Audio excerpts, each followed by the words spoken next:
Hi Reddit, I'm a bit shaken and upset from what happened and could use some cheering up and practical advice to get back on my feet.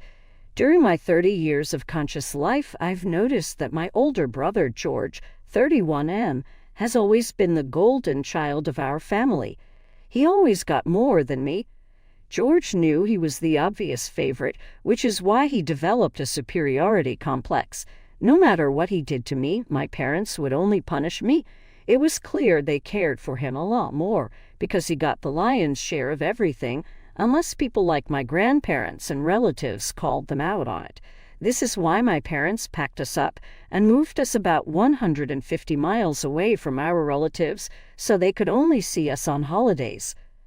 My brother was physically abusive towards me while we were growing up, and my parents did nothing to stop it. My father even said this is how brothers behave with each other and that I should toughen up. When I got my first girlfriend, George flirted relentlessly with her to the point she got extremely uncomfortable and broke up with me. I had a huge fight with him about this and complained to my parents, but they just laughed it off, saying I was being childish. My parents would take him on more vacations while I was left with my grandparents, giving me excuses like they couldn't afford another ticket and would take me some other time. I didn't mind being around my grandparents because I loved them. George would get whatever he wanted, no matter how expensive it was. When I was 16, I got my driver's license even though my brother, who was a year older, kept failing his driving tests. I was working a part-time job at McDonald's, so I asked my parents if they could help buy me a second-hand car, and I would pay them back over the years, but they refused. When George finally got his driving license, they immediately bought him a car. I was so shocked and tried to talk to my parents about it, but they said he needed it more than me. When my 18th birthday came, my parents agreed, after much pleading, that they would buy a car for me. When George heard that, he suddenly decided his car was old and he wanted a new one. My parents decided to give me George's old car and buy him a new one. Even though I felt dejected, I accepted it because at least I had a car to drive to work. I only got equal treatment when my parents had to keep up appearances in front of the rest of the family during their visits. It was rather funny to see the looks on their faces whenever they had to treat me equally to my brother on birthdays and Christmas because other people were present.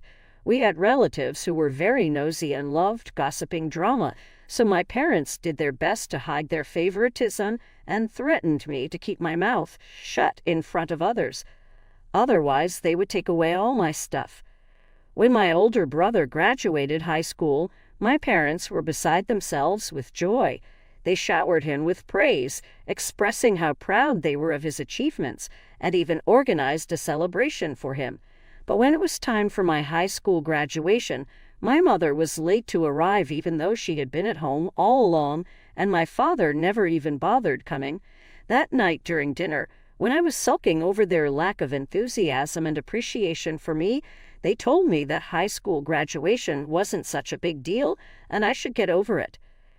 George, who was in university at the time, sent me a message saying I could never measure up to him and that I should know by now that my parents didn't love me anyway.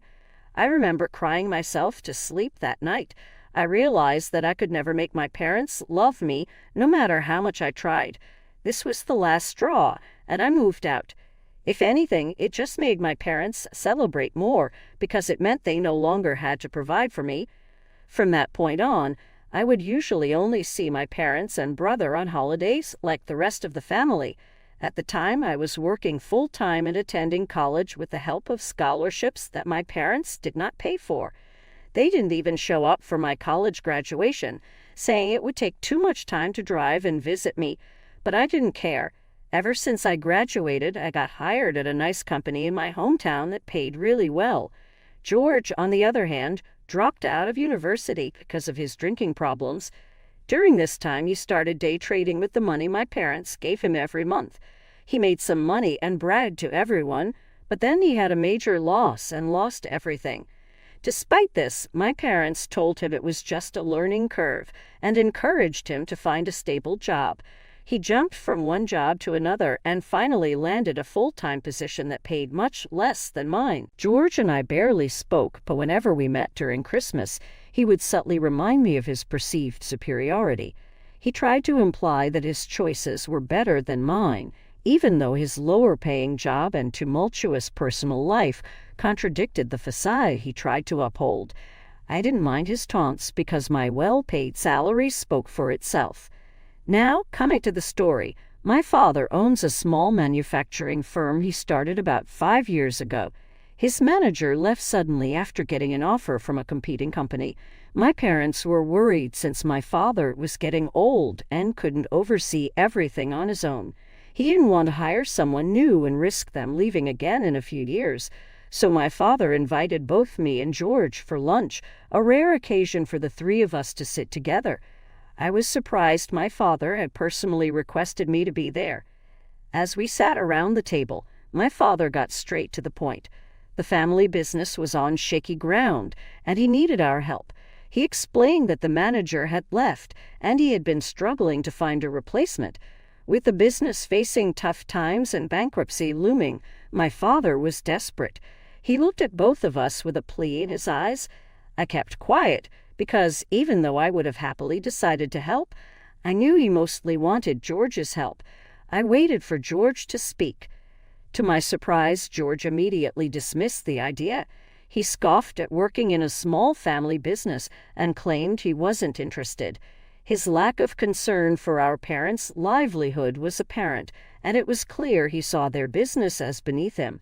My father kept requesting him again and again, but George told him he couldn't risk leaving his job to work for the family when it could all amount to nothing. I could see how hurt my father was hearing this.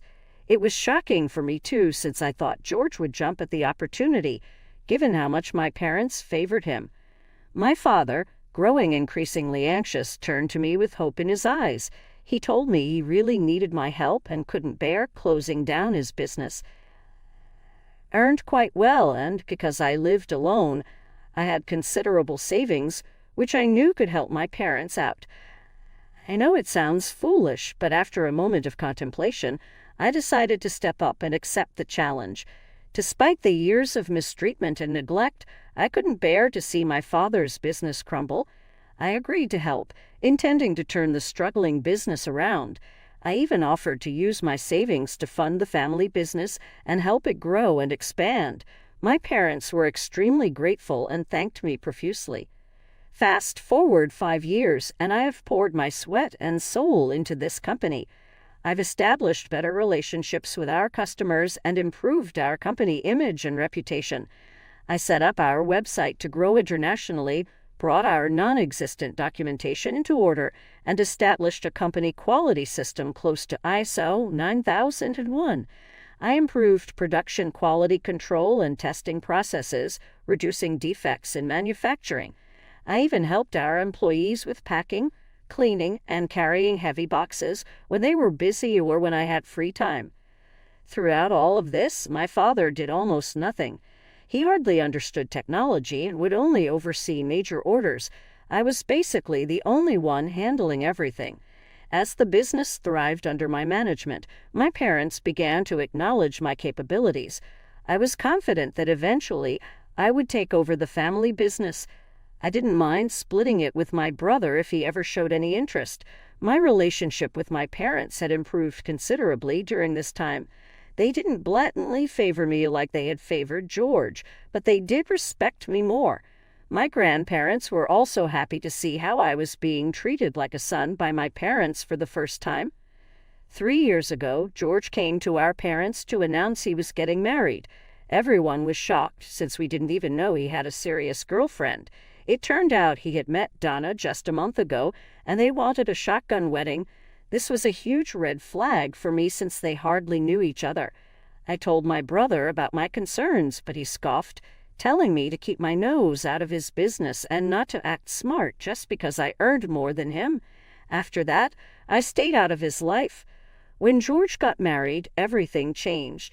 My parents were the first ones to be cut off by Donna because she found them too overwhelming and didn't like how they fawned over George. He stopped calling or texting back, and I knew how sad it made my mother to not be able to talk to her favorite son. I had no idea what happened with George for those 2 years, but last year, out of nowhere, he suddenly came back home after years of no contact. I didn't know he had come back home until the next day. When my father didn't show up for a very important meeting, I called him, and he informed me that George was back for good. I was taken aback. My dad asked me to come to their place for family dinner as he had something important to talk to me about. There, I was told that George's wife, Donna, had cheated on him and left him for another man. I was not surprised to hear this since Donna did earn more than him, and knowing my brother, I knew he couldn't hold down a job for long. My parents happily informed me that George was back for good since he was getting a divorce. Later in the evening, my father called me and George to his study. Imagine how I felt when my father closed the door, looked me straight in the eyes, and said, "Start looking for a job. Your services are no longer needed. From tomorrow, your brother will be taking over your position." Stared at him dumbfounded, waiting for an explanation. Instead, my brother told me he was finally ready to take over the family business and would be working with Dad. My father nodded and said that this was why he didn't need me anymore. I sat there feeling confused, unable to comprehend how easily my dad was removing me from his business when I had quit my job and invested all my savings to help him. I looked at my dad and asked why my brother and I couldn't work together since this was a family business. I deserved to keep my position after expanding the company so much, and my brother could start from the bottom to learn the ropes. George scoffed indignantly, saying I was just a placeholder for him and that the business was always going to be his, so should stop being immature. I argued with my father about how I had turned our losses into profits and that he couldn't just do this to me. But my father firmly reminded me that I was an employee like everyone else, and he had every right to fire me. He said he didn't want to embarrass me by making me serve a notice period, so he wanted the change to be immediate. I asked if my mother knew about this, hoping she might convince him otherwise, but he nodded, saying she had wanted this all along so George could stay with them forever. I was devastated. It was clear they had used me when they needed and were now discarding me once their favorite child was back. I calmly told my father he needed to pay me back all the savings I had invested in the business so I could start fresh. My father and brother got pissed. My brother asked how dare I ask for my money back when our parents had spent so much on me during my childhood. My dad agreed, saying it was my choice to invest and I should feel ashamed for asking for it back. My brother called me ungrateful. Hearing this, I lost it. I screamed at him, "You have no idea what I went through growing up under your shadow, enduring your constant abuse and our parents' blatant favoritism. I've worked tirelessly to save this family business from bankruptcy, and now you think it's unfair for me to ask for what's rightfully mine." My father's face twisted with anger. He declared, "You think you deserve money? Your brother is right. You are ungrateful, and I won't give you a single penny. I will also remove you from the inheritance because of how greedy you are. Now get out of this house." The weight of his words hit me like a sledgehammer. For the first time in a long time, I felt my heart break because of how my family had always treated me. The dream of inheriting the family business and receiving what I believed was rightfully mine shattered before me. My father's anger was palpable, and the denial of both the business and the inheritance felt like a cruel betrayal. I took a deep breath, trying to calm down. I told my dad, "Okay, if that's what you want, I'll go my own way. You can keep your business and money. I'll start from scratch and build my success. One day you'll see you made a mistake." I didn't stick around for their response. Filled with more negativity, I just walked out of the house. After that day, they never reached out to me again. My grandparents eventually found out about George taking over the business and how my family had kicked me out. They reprimanded my parents, but it was too late by then. It's been 6 months since I left the family business and stopped all contact with my family. Facing the days that followed was tough. I had to come to terms with the reality of starting over. It hurt knowing my family didn't want me, but it fueled a determination to succeed on my own. Finding a job seemed challenging at first. I hadn't worked a regular job for a long time, but managing our family business showed me how good I was at it. Then a bright idea struck me. I decided to approach companies in direct competition with ours, highlighting my skills and experience in successfully managing and turning around my family business. Surprisingly, a couple of companies were interested in what I had to offer. After several interviews, one of them offered me a job. It was a fresh start, and I was eager to prove myself in a new environment. The new job was challenging, but I tackled each task with the same determination I had used to save my family business. Slowly, I began to rebuild my life and regain the confidence shattered by my family's rejection. As the months passed, I found stability in my professional life and personal well-being. The absence of toxic family dynamics allowed me to thrive and discover my true potential. Everything was starting to go well when, last week, out of nowhere, my parents contacted me. I ignored their calls at first, but they kept calling and sending multiple text messages. Eventually, I decided to answer, curious about what they wanted after 6 months of silence. My parents' voices sounded anxious over the phone. They asked if I could help them pay their bills this month because their electricity had been cut off. I was taken aback by their sudden demand. "No, how are you?" Or, "It's been a long time." Just straightforward asking me to pay their bills. I calmly told them to ask their successful son to pay and not to disturb me again. Hearing this, my mother started crying and then revealed that the family business was now in serious financial trouble and on the verge of bankruptcy. My father explained that they desperately needed my help. It turns out my parents had lost everything thanks to the golden boy, who used nearly 90% of their savings and retirement funds investing in crypto and day trading. He convinced them to invest it all in crypto at the beginning of the year, promising their money would triple. But one market crash later, and it was all gone.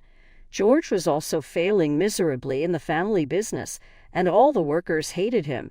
He clearly had no idea how to manage, which was no surprise, and the business had lost a lot of contracts and major clients. I couldn't help but laugh bitterly at the irony. After years of mistreatment, my parents had the audacity to expect me to rescue them. I told them I would not forget how they kicked me out of the family business and inheritance, so they should forget calling me ever again. My parents tried to argue, saying I owed them for everything they had done for me during my childhood and that I should be a better son.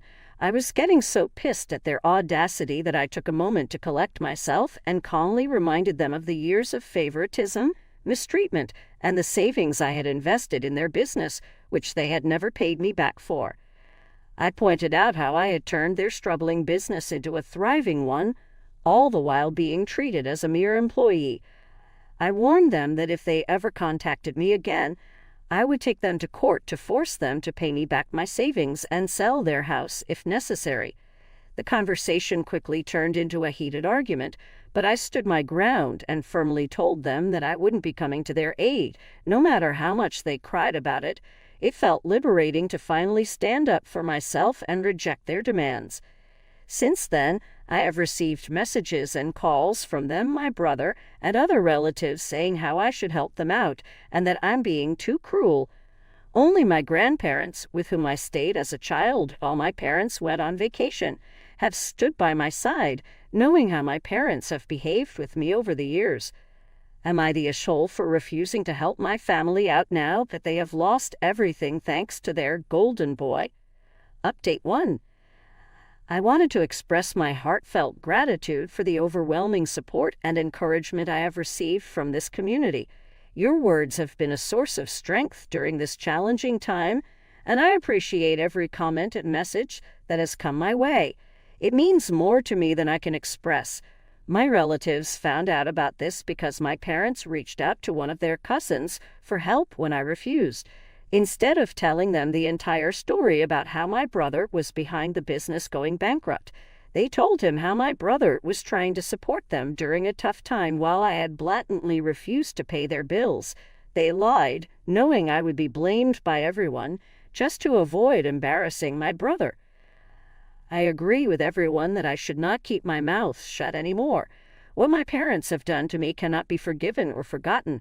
After taking some time to reflect on the situation and discussing it with my grandparents, who have been a consistent source of support throughout my life, I have decided to clarify things with my extended family.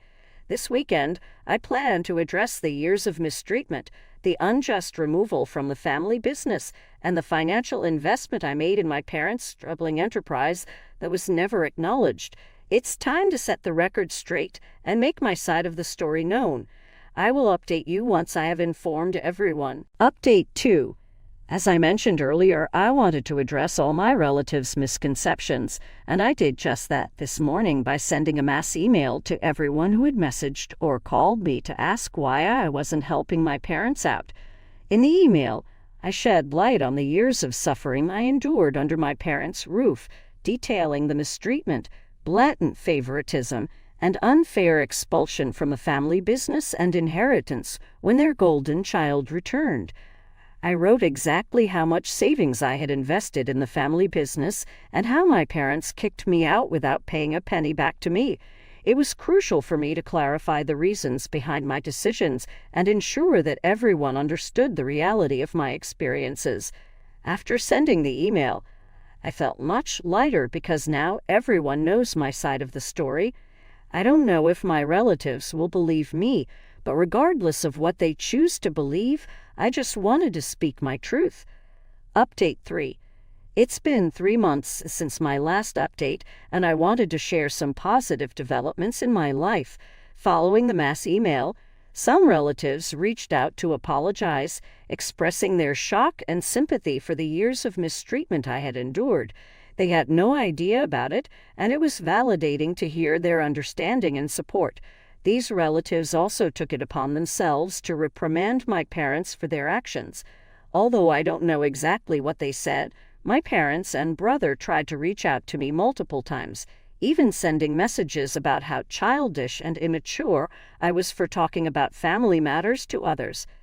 I decided to send them a final message saying I was done with them and that I didn't care if they ended up on the streets. I warned them again not to contact me and threatened legal action if they persisted. I blocked them after that, and surprisingly, they haven't contacted me further. On a personal note, my job and life are going well, and I've recently started therapy to help process and navigate the lingering effects of my past experiences. It's a journey of healing, and I'm grateful for the support I found in various aspects of my life. I visit my grandparents whenever my work schedule allows, and they are the only family I acknowledge and ever need. Thank you all for being a part of this ongoing chapter in my life. Every one of your encouraging messages has played a significant role in my journey toward reclaiming my life and happiness.